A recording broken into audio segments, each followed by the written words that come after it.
8억 원의 보상금 앞에 두 며느리는 경쟁하듯 제게 다가왔습니다. 하지만 등 뒤에서는 저를 짐 덩어리라 부르며 요양원에 버릴 계획을 세우고 있었죠. 심지어 저를 버린 기념으로 제주도 여행을 가자는 대화까지 제 눈으로 확인했습니다. 그 순간 제 안의 모든 눈물이 마르고 차가운 분노만이 남았습니다. 이제 제 차례입니다. 제 이름은 김수희, 이른을 갓 넘긴 과부예요. 지금 제가 살고 있는 이 낡은 집은 서울 마포, 곧 재개발이 들어선다는 동네에 자리하고 있죠. 3년 전이었네요.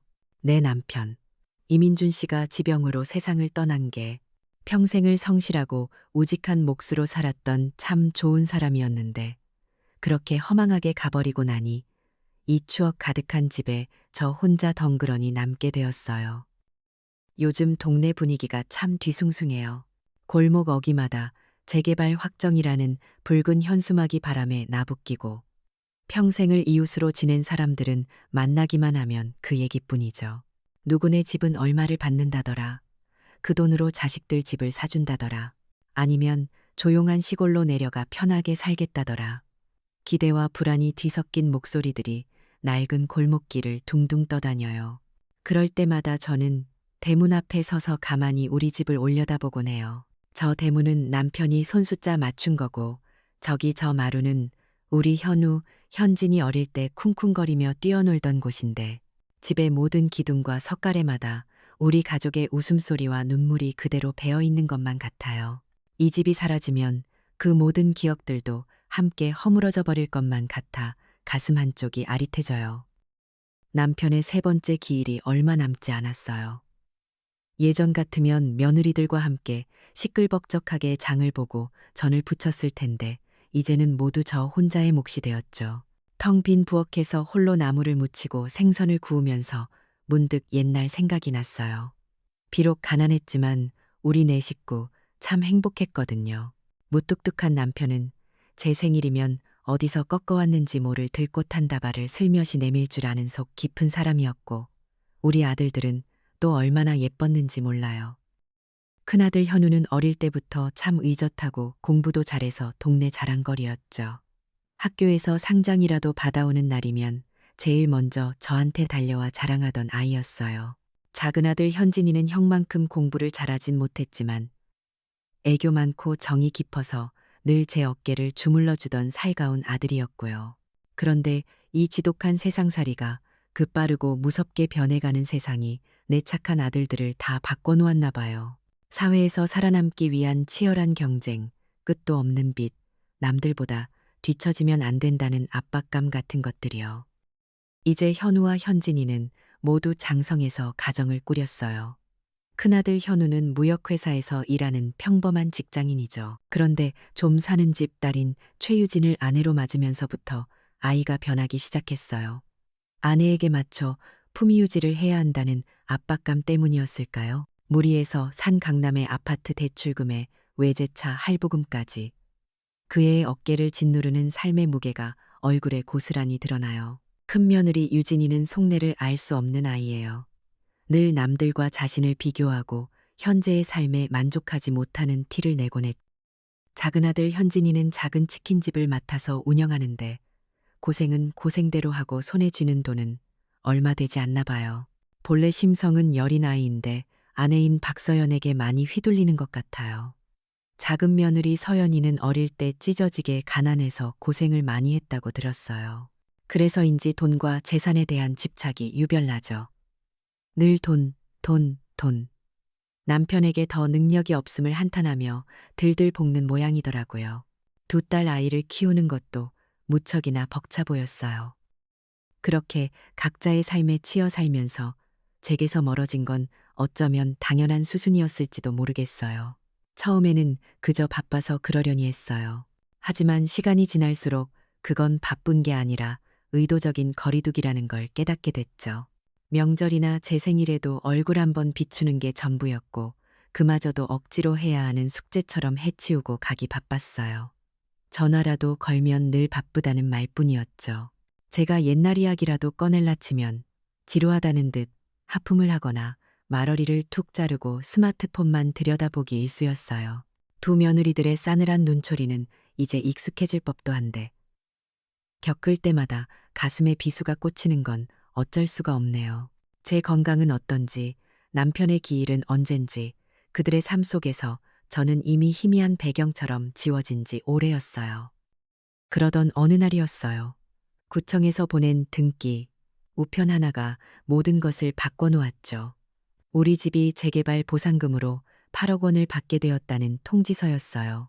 8억 원, 평생 제가 만져볼 거라고는 상상도 못했던 큰돈이었죠. 그 소식이 어떻게 알려졌는지 그날 저녁부터 전화기가 불이 나기 시작했어요. 몇 달 만에 듣는 아들들의 목소리였죠. 어머니, 그게 정말이에요? 8억 원이요. 흥분을 감추지 못하는 목소리들. 그 후로 두 아들 내외의 태도는 하루아침에 돌변했어요.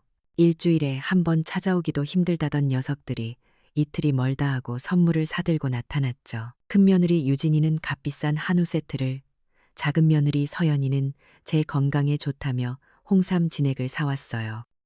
그리고는 마치 약속이라도 한 듯 저마다의 힘든 사정을 늘어놓기 시작했어요. 현우는 괜찮은 사업 아이템이 있는데 초기 자본이 부족하다는 이야기를 슬쩍 흘렸고, 현진이는 딸들의 교육비 때문에 밤잠을 설친다며 깊은 한숨을 내쉬었죠. 그러면서 그들은 늘 같은 말로 이야기를 끝맺었어요. 어머니, 그런데 그 큰 돈을 혼자 어떻게 관리하시려고 그러세요? 요즘 세상이 얼마나 험한데. 그 걱정 가득한 말투 속에 숨겨진 날카로운 발톱을 제가 정말 몰랐을까요? 자식들이 사용하는 그 네모난 기계, 스마트폰이라는 거요. 저는 전화 걸고 받는 것 말고는 할 줄 아는 게 없어요. 그런데 어느 날 손주 녀석이 제게 카톡인가 뭔가를 보여주더라고요. 이씨네 가족이라는 이름의 대화방이었는데 거기에는 저만 빼고 모두가 들어가 있었어요. 재개발 절차니, 보상금 신청 서류니 하는 어려운 말들이 오가고 있었죠. 제가 이게 뭐냐고 묻자 며느리가 당황한 기색도 없이 대답하더라고요. 아, 어머니, 어차피 보셔도 잘 모르실 것 같아서요. 그 순간 저는 날카로운 유리 조각에 심장을 베인 것 같았어요. 무시당하는 것보다 더 아픈 건 가족이라는 울타리 밖으로 명백하게 밀려났다는 사실이었죠. 이제 전화는 하루에도 몇 번씩 걸려왔고, 주말이면 텅 비었던 집이 두 아들 가족으로 북적였어요. 하지만 그 북적임 속에서 저는 더 큰 외로움을 느꼈어요. 그들의 눈은 저를 향해 있지 않았거든요. 그들은 제 너머에 있는 8억 원이라는 신기루를 보고 있었죠. 두 며느리 사이에는 보이지 않는 신경전이 팽팽하게 흘렀어요. 서로가 없는 자리에서 은근슬쩍 상대방을 헐뜯으며 제 환심을 사려 했었죠. 저는 모든 것을 알면서도 모르는 척했어요. 어쩌면 마지막 남은 희망의 끈을 놓고 싶지 않았기 때문일 거예요. 어쩌면 이번 기회를 통해 깨졌던 가족 관계가 다시 회복될 수 있지 않을까 하는 어리석은 기대를 품었는지도 모르겠어요. 하지만 제 마음 깊은 곳에서는 이미 알고 있었죠. 이것은 희망이 아니라 곧 닥쳐올 폭풍의 전조라는 것을요. 불안하고 서글픈 마음을 애써 누르며 저는 그저 쓴웃음을 지을 뿐이었어요. 그렇게 수상한 평화가 며칠 이어졌어요. 폭풍이 몰아치기 전에 고요함이었죠. 먼저 움직인 건 큰며느리 유진이었어요. 주말 오후 현관문 종이 울리더니 백화점 포장지에 곱게 싼 과일 바구니와 보기에도 값비싸 보이는 영양제 상자를 들고 들어오더군요. 현우는 어색한 얼굴로 뒤따라 들어왔고요. 유진이는 제 손을 살갑게 잡고 소파에 앉히더니 마치 오랫동안 제 건강을 염려해온 사람처럼 말문을 열었어요. 그 아이의 목소리는 꿀처럼 달콤했지만 어딘지 모르게 서늘한 계산이 느껴졌어요. 어머니, 이 돈 그냥 은행에 넣어두시면 안 된다고. 요즘 같은 세상에 물가 상승률도 못 따라가서 가만히 앉아서 돈 가치가 뚝뚝 떨어지는 거라고 하더군요. 그러면서 남편, 그러니까 현우가 아주 좋은 사업 계획을 가지고 있는데 자금이 부족해서 애를 태우고 있다는 이야기를 꺼냈어요. 저희 사업에 투자하시면 매달 꼬박꼬박 연금처럼 이자를 챙겨드리겠다고, 그게 은행 이자보다 몇 배는 될 거라고 장담하더군요. 옆에 앉은 현우는 아내의 말이 민망한지 헛기침만 해댔지만 유진이는 아랑곳하지 않았어요. 오히려 현우의 승진이 이번에 아깝게 미끄러진 이야기, 회사 사정이 어려워져서 다들 힘들어한다는 이야기까지 부풀려가며 제 동정심을 자극했죠. 그러더니 갑자기 스마트폰을 꺼내 제 눈앞에 들이밀었어요. 화면에는 온통 어려운 영어 단어와 복잡한 그래프로 가득한 아주 화려한 영상이 나오고 있었어요. 이게 바로 자기 남편의 사업 계획서라면서 얼마나 전망이 밝고 확실한 투자인지 한참을 설명하더군요. 저는 눈앞에서 휙휙 지나가는 화면을 보며 어지러움을 느꼈어요. 그게 무슨 내용인지 하나도 알 수 없었지만 그 번쩍이는 화면과 자신감 넘치는 며느리의 목소리가 마치 그 말이 모두 사실인 것처럼 저를 압도했죠. 유진이가 돌아간 후 저는 한참을 멍하니 앉아 있었어요. 자식 사업에 돈을 보태는 부모가 어디 한둘이겠어요. 어쩌면 정말 나를 걱정해서 낡은 집에 혼자 사는 늙은 어미의 노후를 편안하게 해주려는 진심일지도 모른다는 신락 같은 희망이 고개를 들었어요. 하지만 그 희망 뒤편에서는 그 아이의 차가운 눈빛과 너무나도 계산적인 말투가 자꾸만 저를 불안하게 만들었죠. 며칠 뒤 이번에는 작은 며느리 서연이에게서 전화가 왔어요. 주말에 좋은 온천에 가서 피로도 풀고 단둘이 오붓하게 이야기도 나누고 싶다고 하더군요.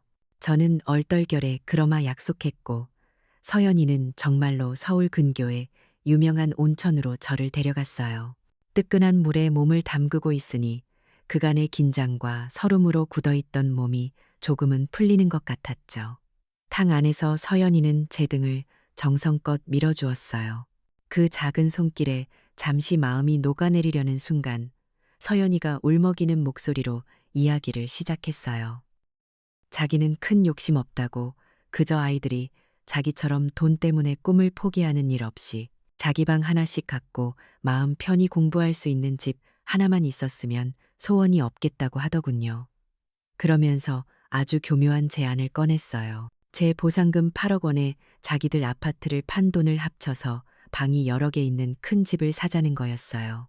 물론 집 명의는 어머니 앞으로 해놓고 자기들은 그저 어머니를 모시고 곁에서 살고 싶을 뿐이라고요. 그렇게 하면 저는 매일 자식들의 보살핌을 받을 수 있고 손주들은 좋은 환경에서 자랄 수 있으니 모두에게 좋은 일 아니겠냐면서요. 서연이는 자신의 가난했던 어린 시절 이야기를 꺼내며 눈물을 뚝뚝 흘렸어요. 학교 갈 차비가 없어서 몇 시간씩 걸어 다녔던 이야기, 먹고 싶은 걸 참아야 했던 서러움 같은 것들이요.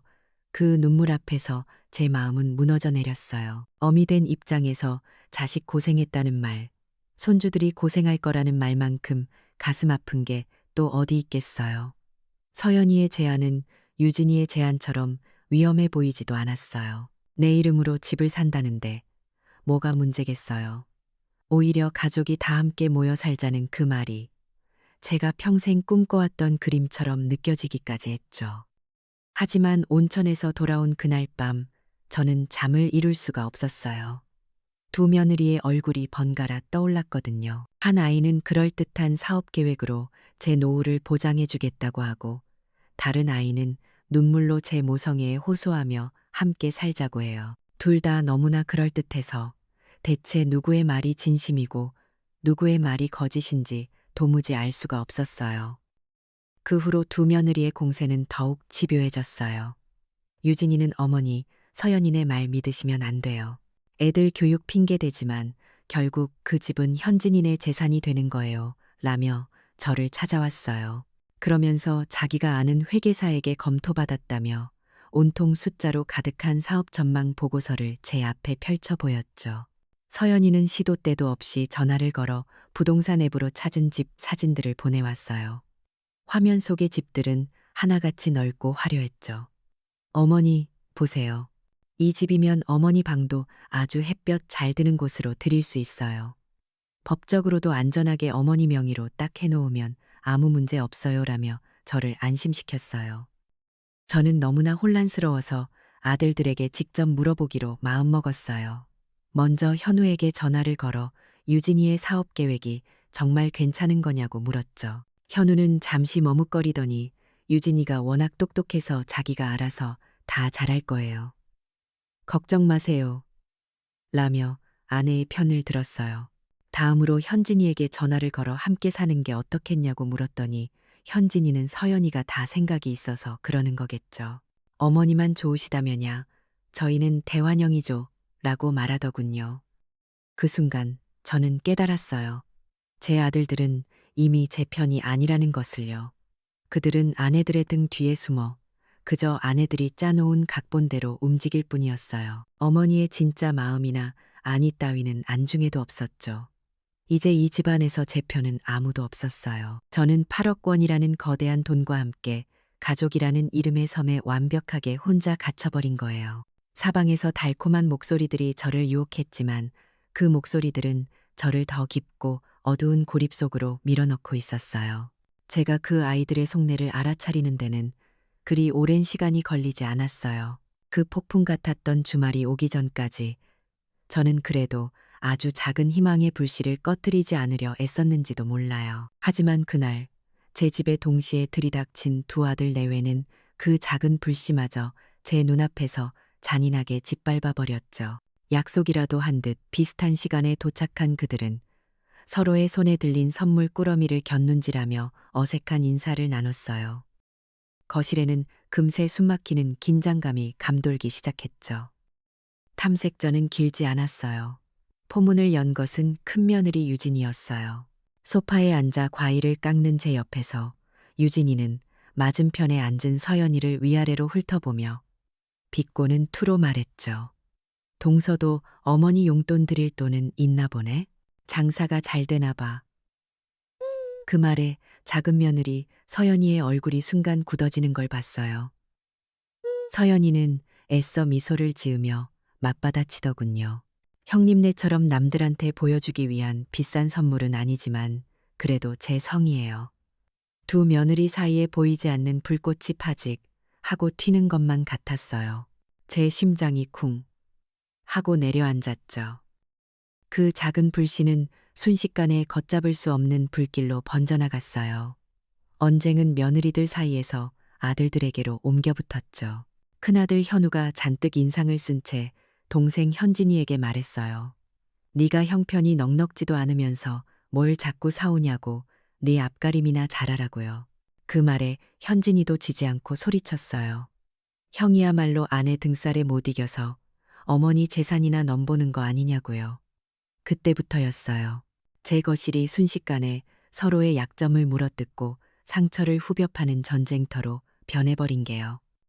현우는 동생에게 네가 어머니를 제대로 모실 능력이나 있냐고 고함을 질렀고 현진이는 형이야말로 어머니 돈으로 사업하다 말아먹을 개뻔하다고 악을 썼어요.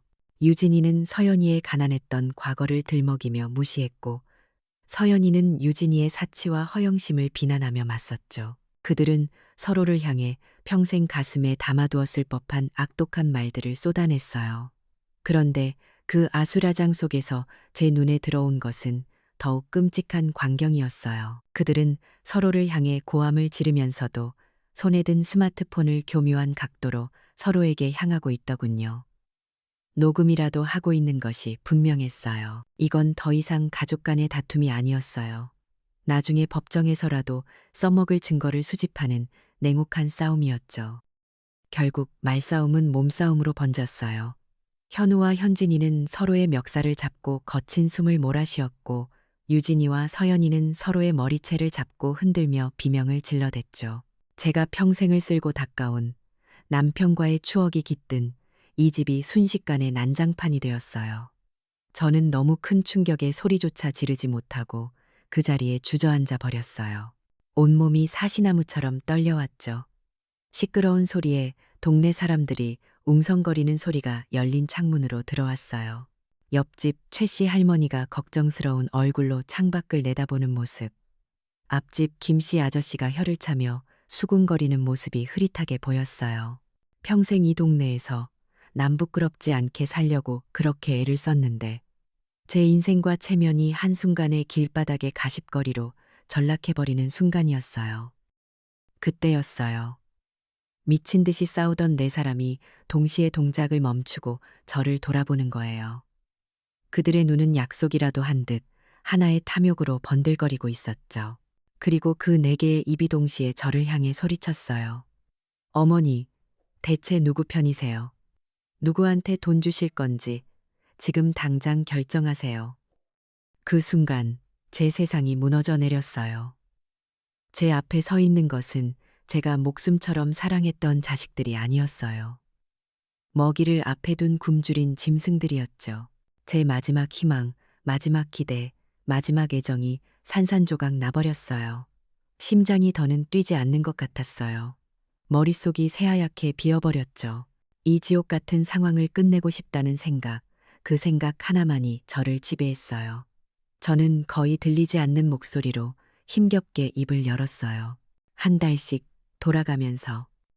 며칠 후 저는 변호사 사무실에 앉아 있었어요. 제 앞에는 조건부 부양계약서라는 이름의 서류가 놓여 있었죠. 내용은 간단했어요. 두 아들 가족에게 각각 4억 원씩을 증여하되 그 조건으로 제가 매달 번갈아 가며 그들의 집에서 사는 것을 부양받는다는 것이었죠. 제 아들들과 며느리들은 계약서의 깨알 같은 세부 조항들은 거들떠보지도 않았어요. 그들의 눈은 오직 4억 원이라는 숫자 위에서 탐욕스럽게 춤을 추고 있었죠. 그들은 뭐가 그리 기쁜지 황급히 서류에 도장을 찍고는 서로를 보며 의미심장한 미소를 지었어요. 저는 떨리는 손으로 펜을 잡았어요. 이게 내 남은 인생을 팔아넘기는 계약서라는 것을 알면서도 그저 이 모든 것을 끝내고 싶다는 마음뿐이었어요. 도장을 찍는 순간 제 마음속에서 무언가 영원히 죽어버리는 소리가 들리는 것만 같았어요. 계약서에 찍힌 잉크가 채 마르기도 전에 제 삶은 지옥을 향해 곤두박질치기 시작했어요. 돈을 손에 쥐나들 내외의 얼굴에서는 그간의 거짓 미소마저 사라졌죠. 약속대로 저는 짐가방 하나를 들고 큰아들 현우의 집으로 들어갔어요. 그들이 제게 내어준 방은 온갖 낡은 짐들이 쌓여 있는 창고를 급하게 치운 곳이었어요. 창문도 제대로 없는 그 방에서는 눅눅한 곰팡내와 먼지 냄새가 진동했죠.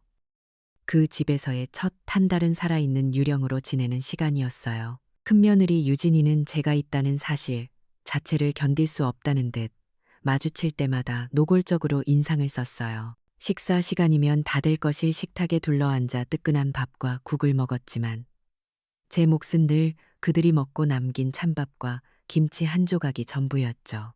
유진이는 제 밥그릇을 부엌구석의 작은 상에 따로 차려주며 말했어요. 어머니는 소화도 잘 안 되시니 조금만 드시는 게 건강에 좋다고요. 그건 배려가 아니라 명백한 학대였어요. 밤이면 너무 배가 고파 잠이 오지 않았. 어느 날 밤 화장실에 가려고 방문을 열었다가 유진이가 친구와 통화하는 소리를 들었어요.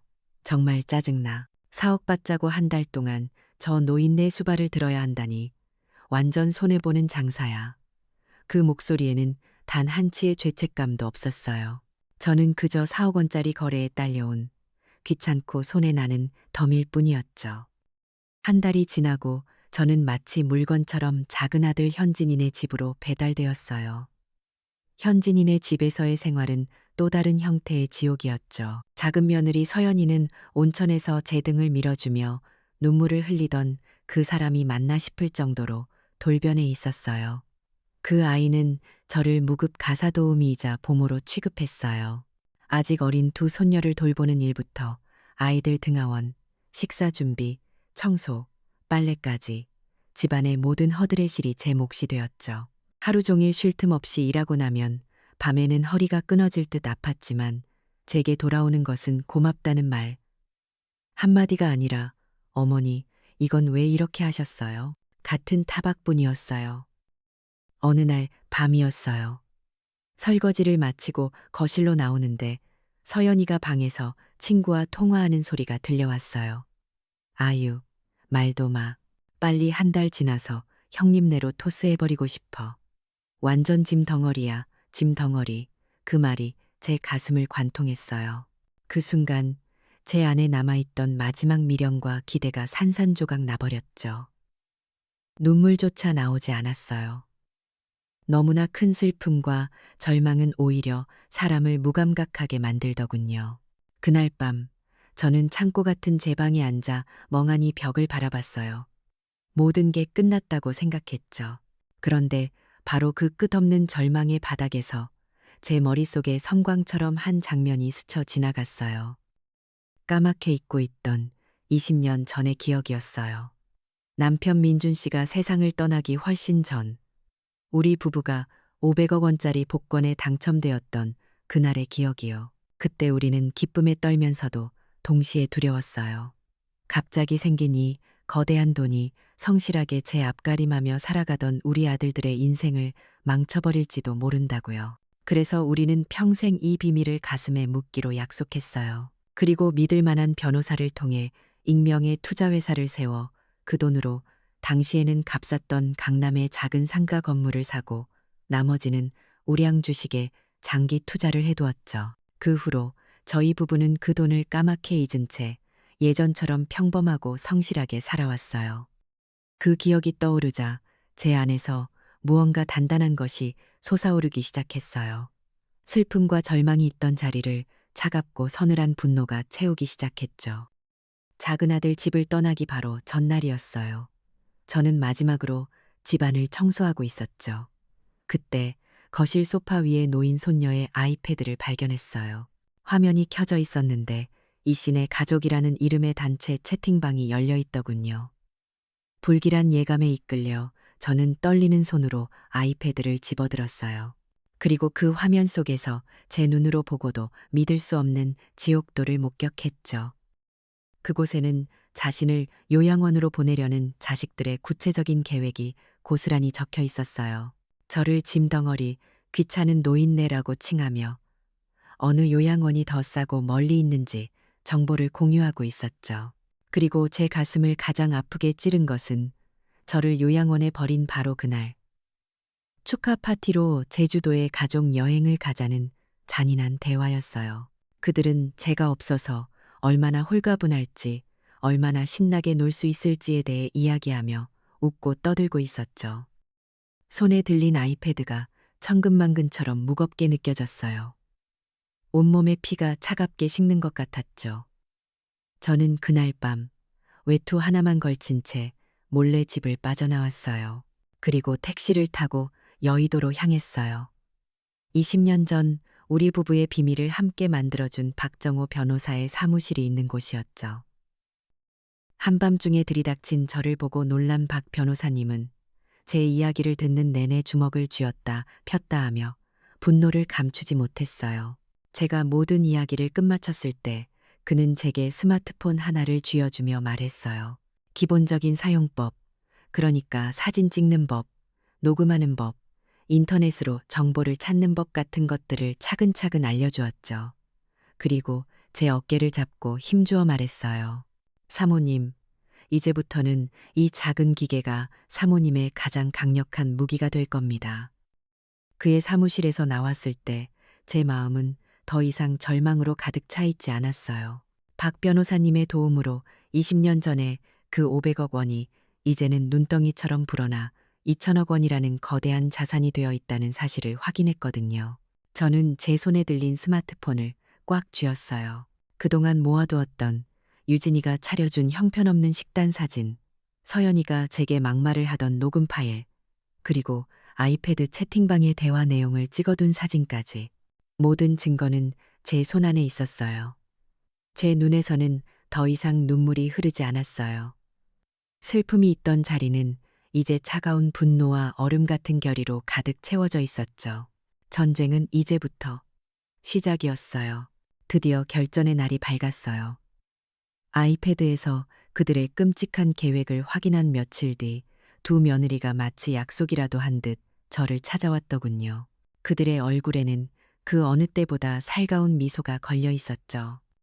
어머니, 저희가 어머니 덕분에 큰 돈을 얻었으니 이번에는 저희가 보답할 차례라고요. 온 가족이 함께 제주도로 여행을 가서 좋은 구경도 하고 맛있는 것도 먹으며 그간의 스트레스를 풀자고 제안했어요. 효도 여행이라는 그럴듯한 포장지 속에서 시커먼 속내가 역겹게 들여다보이는 것 같았죠.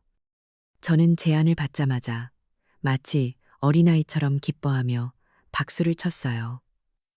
어머나, 정말 너희가 그런 생각을 다 했어? 제 완벽한 연기에 그들은 의심의 여지 없이 만족스러운 미소를 지었죠. 모든 게 그들의 계획대로 순조롭게 진행된다고 믿었을 거예요.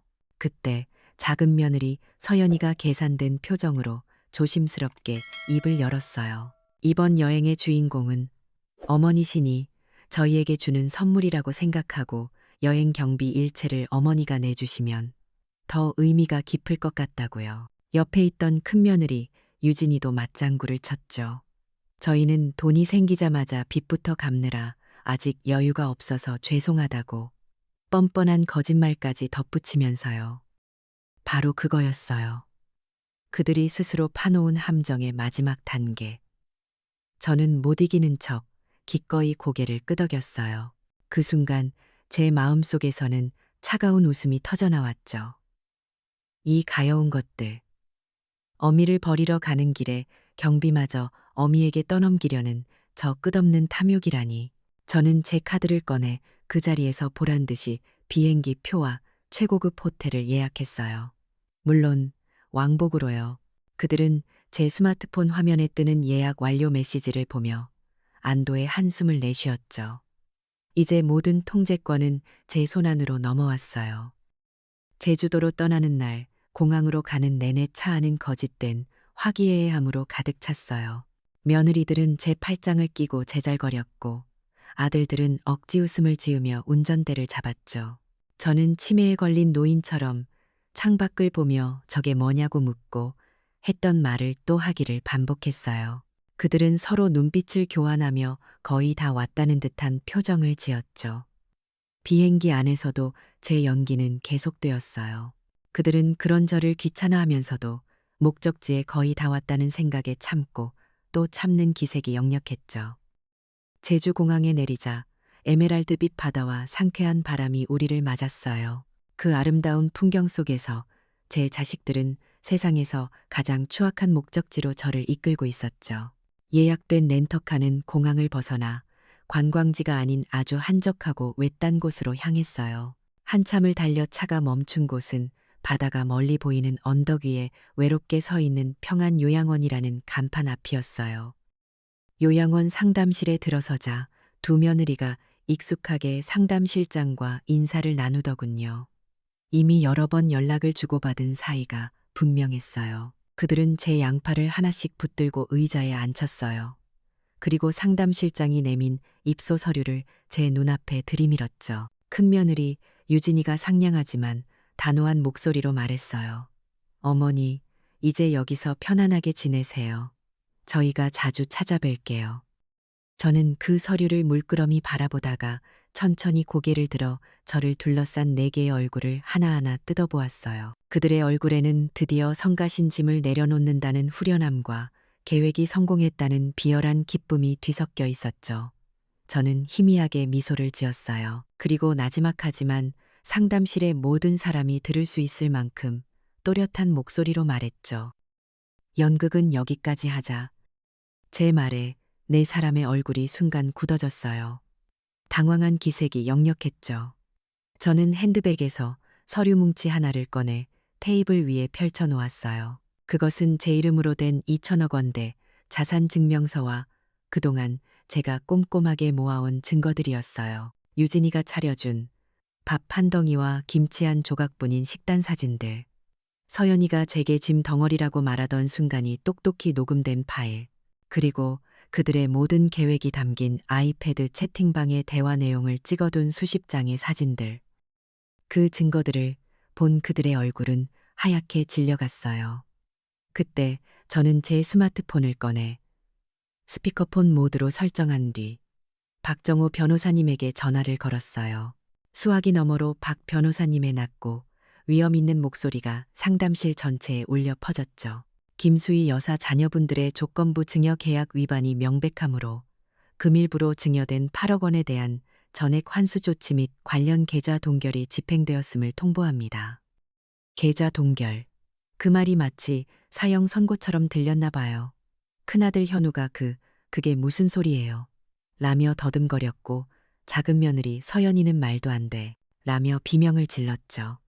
저는 그들의 절망적인 얼굴을 차갑게 응시하며 마지막 서류를 테이블 위에 올려놓았어요. 재단법인 이민준 추모 기념 재단 설립 허가서였죠. 내 전 재산 2천억 원은 오늘 아침 전부 이 재단에 기부했다. 너희에겐 1원 한 푼 돌아가지 않아. 그 말이 끝나는 순간 큰 며느리 유진이가 눈을 뒤집고 그 자리에서 실신했어요. 작은 며느리 서연이는 의자에 주저앉아 넋나간 사람처럼 2천억, 2천억 이라는 말만 중얼거렸죠. 두 아들 현우와 현진이는 그제야 정신이 들었는지 제 앞으로 달려와 무릎을 꿇었어요. 제 바짓가랑이를 붙잡고 울부짖으며 잘못했다고 한 번만 용서해달라고 빌기 시작했죠. 하지만 제 마음은 이미 단단한 얼음장처럼 굳어버린 뒤였어요. 상담실 안의 모든 광경을 요양원 직원들과 다른 어르신 몇 분이 충격적인 표정으로 지켜보고 있었어요. 한 젊은 직원이 조용히 스마트폰을 들어 어딘가에 신고하는 모습도 보였죠. 저는 자리에서 일어나 흐트러진 옷매무새를 바로잡았어요. 그리고 제 발치에서 오열하는 두 아들을 내려다보며 제 인생의 마지막 판결을 내렸죠. 너희는 내가 제주도에서 편히 쉬기를 바랐지. 그러니 너희가 나 대신 여기서 푹 쉬도록 해라. 너희가 그렇게 타고 싶어 하던 비행기, 묵고 싶어 하던 호텔, 내가 내 카드로 예약했던 모든 것들은 이미 다 취소했단다. 너희가 그토록 원하던 대로 너희를 먹여 살리던 어미는 이제 없으니 한번 너희들 힘으로 살아남아 보렴. 한 푼의 돈도 없이 이 낯선 섬에 버려지는 기분이 어떤 건지 뼈저리게 느껴보길 바란다. 저는 그 말을 끝으로 뒤돌아섰어요. 요양원 밖에는 박 변호사님이 보낸 검은색 고급 세단이 저를 기다리고 있었죠. 차에 오르는 제 등 뒤로 자식들의 절규와 울음소리가 악다구니처럼 따라붙었어요. 차창 밖으로 에메랄드빛 제주 바다가 평화롭게 펼쳐져 있었지만 제 마음은 조금도 평화롭지 않았어요. 이것은 통쾌한 복수였지만 동시에 제 손으로 제 아이들의 인생을 지옥으로 밀어넣은 씁쓸하고도 아픈 승리였으니까요. 하지만 후회는 없었어요. 그들은 스스로 그 지옥을 선택한 것이었으니까요. 차는 부드럽게 언덕을 내려갔고 저는 제 인생에서 가장 길고 끔찍했던 악몽의 무대를 미련 없이 뒤로하고 떠났어요. 제주도를 떠나 서울로 돌아온 후 저는 한동안 텅 빈 집에서 죽은 듯이 지냈어요. 복수는 끝났지만 마음 한구석이 텅 비어버린 것 같은 공허함은 어쩔 수가 없었죠. 승리의 통쾌함보다는 제 손으로 자식들의 인생을 나락으로 떨어뜨렸다는 씁쓸함이 더 크게 느껴지는 날들이었어요. 하지만 저는 주저앉아 있을 수만은 없었어요. 남편의 이름으로, 그리고 저와 같은 아픔을 겪고 있을 세상의 다른 부모들을 위해 제가 해야 할 일이 남아 있었으니까요. 그 후 몇 주 동안 제주도에서는 제 아이들에 대한 소문이 흉흉하게 돌았다고 해요. 처음 며칠은 어떻게든 버텼지만 돈 한 푼 없이 버려진 그들이 할 수 있는 일은 많지 않았죠. 값비싼 옷과 가방은 헐값에 팔아넘겨 며칠 끼니를 때웠고 그마저도 다 떨어지자 해변이나 공원에서 노숙을 해야 했다고 들었어요. 아들들은 생전에 본 적 없는 항구 막노동에 나가 배싹을 벌었고 며느리들은 식당 설거지를 하며 굴욕적인 하루하루를 보냈다고요. 그 화려하고 오만했던 아이들이 남들이 먹다 남긴 음식을 허겁지겁 먹으며 눈물을 흘리는 신세가 된 거죠. 그 지옥 같은 섬에서 한 달 넘게 버티다 겨우 서울로 돌아왔을 때 그들은 이미 모든 것을 잃은 후였어요. 집은 대출금을 갚지 못해 차압당했고 주변 사람들에게는 파렴치한 자식들이라는 낙인이 찍혔죠. 그들이 그토록 중시했던 체면과 재산은 한낱 신기루처럼 사라져버렸어요. 그들이 어떤 고통을 겪든 저는 더 이상 돌아보지 않았어요. 제게는 더 중요한 일이 있었거든요. 박 변호사님의 도움을 받아 이민준 추모 기념 재단의 문을 열었어요. 제 평생의 터전이었던 마포구 구청 근처에 작은 사무실을 얻었죠. 재단의 첫 번째 사업은 저처럼 나이든 어르신들을 위한 스마트폰 활용 교육 센터를 여는 것이었어요. 저를 벼랑 끝으로 몰았던 것도, 그리고 마지막 순간에 무기가 되어 주었던 것도 결국 그 작은 기계였으니까요. 다시는 저처럼 정보에 어두워 자식들에게 무시당하고 소외되는 어르신이 없기를 바라는 마음이었죠. 재단은 금세 입소문이 났어요.